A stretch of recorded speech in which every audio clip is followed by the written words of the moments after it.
السلام علیکم ورحمۃ اللہ وبرکاتہ۔ بسم اللہ الرحمن الرحیم، الحمد للہ رب العالمین، والصلاة والسلام علی رسولہ الکریم محمد وعلی آلہ واصحابہ اجمعین، اما بعد۔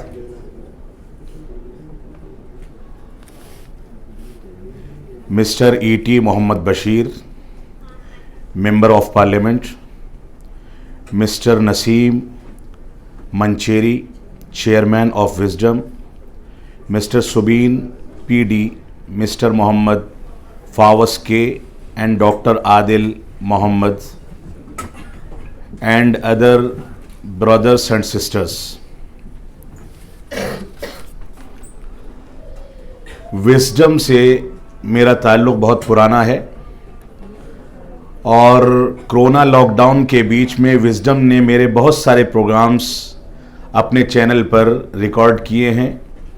اس وجہ سے وزڈم کے بینر کے تحت اس پروگرام میں میرا اٹینڈ ہونا یہ کوئی پہلی بار نہیں ہے، لیکن آپ لوگوں سے ملاقات یہ پہلی ملاقات ہے، اور آپ سب ہمارے بھائی اور بہن ہیں، اس لیے ہماری یہ ذمہ داری ہے کہ ہم یہاں پر حاضر ہو کر کے آپ کے لیے کچھ چیزیں پیش کریں۔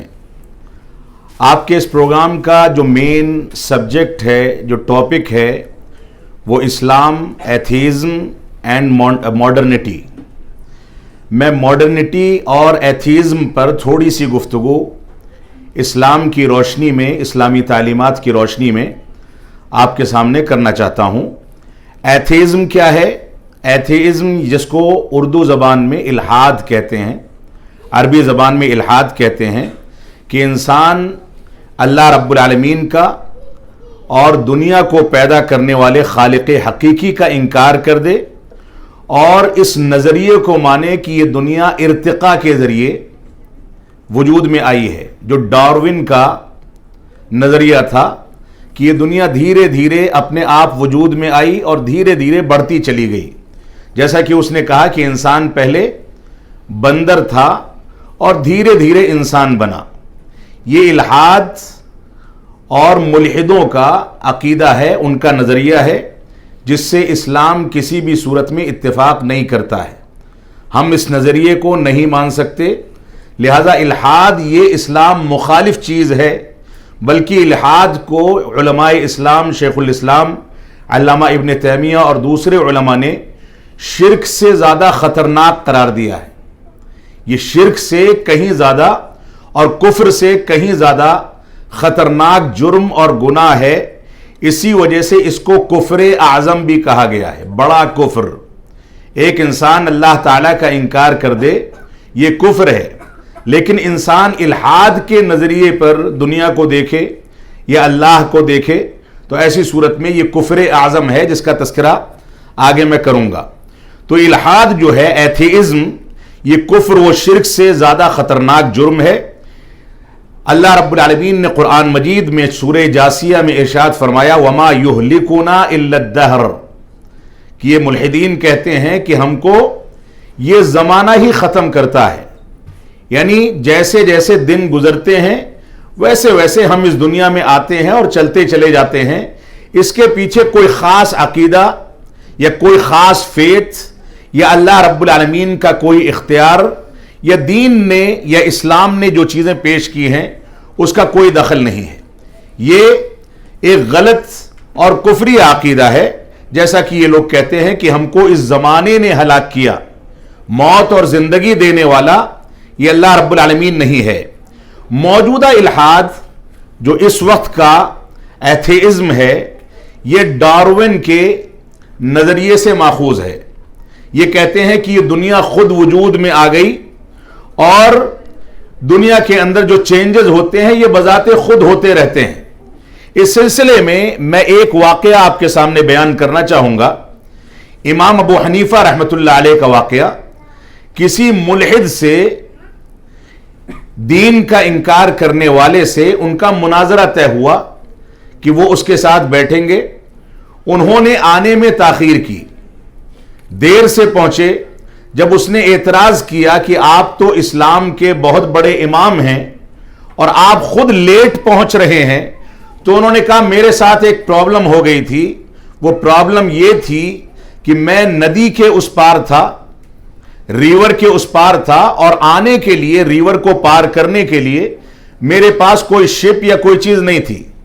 میں نے کیا دیکھا کہ دیکھتے دیکھتے درخت اپنے آپ کٹنے لگا، اس کے پٹے بنے، اور اس کے بعد وہ آ کر کے ریور کے کنارے کی جانب لگا اور کشتی بن گیا، شپ بن گیا۔ پھر میں اس پر بیٹھا اور اس طرف آ کر کے پھر آپ کے پاس حاضر ہوا ہوں، اس وجہ سے میں لیٹ ہو گیا۔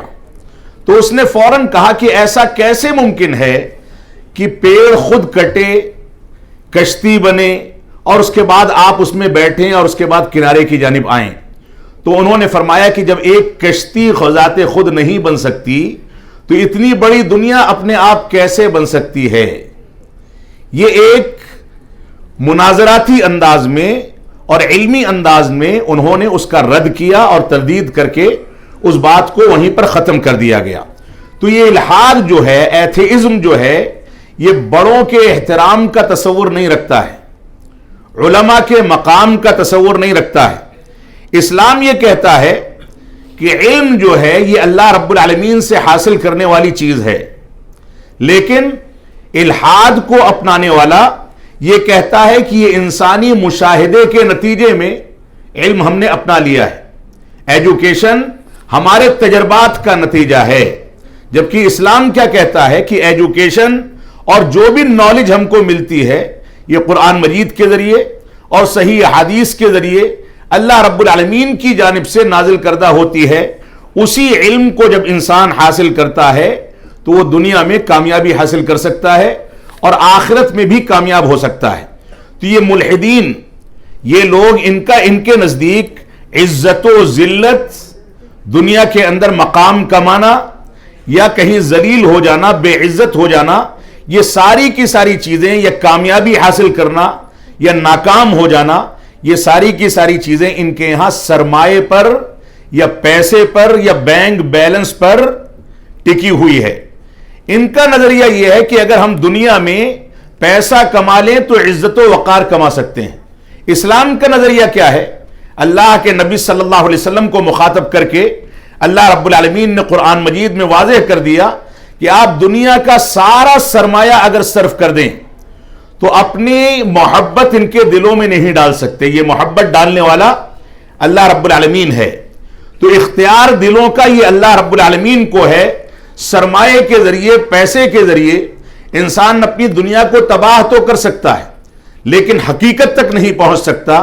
ان لوگوں کا نظریہ یہ ہے کہ دنیا میں عزت کمانے یا کوئی کام کرنے یا ترقی کرنے یا کامیابی حاصل کرنے کے لیے سارا کا سارا معاملہ ہمارے سرمایے اور بیلنس پر ہے، اسی کے ذریعے ہم عزت کماتے ہیں۔ اسی طریقے سے موجودہ دور میں اگر الحادی نظریات کو دیکھا جائے، ایتھیزم کو دیکھا جائے، تو ایسی صورت میں یہ بھی ہمارے سامنے موقف نکل کر کے آتا ہے کہ یہ لوگ یہ کہتے ہیں کہ ہم سائنسی تحقیقات اور تجربات کی بنیاد پر اور اس کو بہانہ بنا کر کے اس کی تحقیقات پیش کرتے ہیں اور کہتے ہیں دور حاضر کے، یعنی موجودہ وقت کے تجربات اور تحقیقات یہ ہماری ترقی کا ذریعہ ہے، اور ہم اسی کی بنیاد پر دین کا اور مذہب کا اور دھرم کا اور ریلیجن کا انکار کرتے ہیں، جبکہ یہ ایک بہانہ ہے ایتھیزم کا۔ حقیقت یہ ہے کہ اللہ رب العالمین کی وحی کے انکار پر قائم کیا گیا ایک مذہب ہے یا ایک نظریہ ہے جو اللہ رب العالمین کی وحی کے انکار پر قائم کیا گیا ہے۔ یہ وحی سے انحراف ہے۔ الحاد کے نتیجے میں آج صورتحال یہ ہے کہ انسان مرد سے شادی کر رہے ہیں۔